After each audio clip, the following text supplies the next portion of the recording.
Number 9. I see two ways to do this one, and I'm going to do it the proper way first, and then I'll show you a shortcut way if you want to do it that way. What is the greatest common factor of 48 and 64? So I'm starting with a composite, and I'm going to list my factors. 2 and 24, 3 and 16, 4 and 12, 6 and 8. And then 64 is another composite.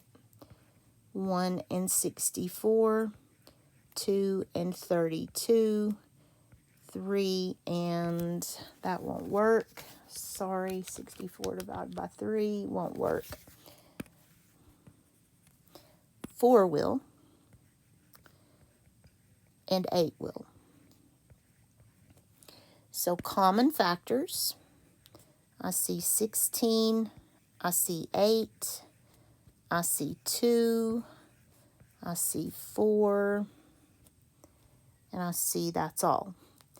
So the greatest common factor is 16. If you didn't want to go through all of that, you could look at your answer choices. I would start with the biggest number because we're looking for the greatest factor.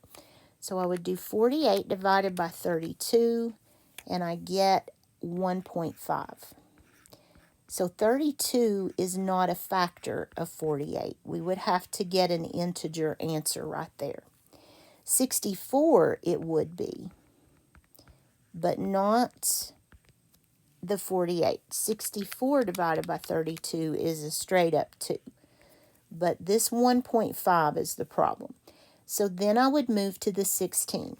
And I would do 48 divided by 16. 3, that's an integer. And then 64 divided by 16 is 4, that's an integer. So that would be the greatest one of my choices. So you could do it either way. It doesn't matter. But the way they wanted us to do it is what I showed you off to the right.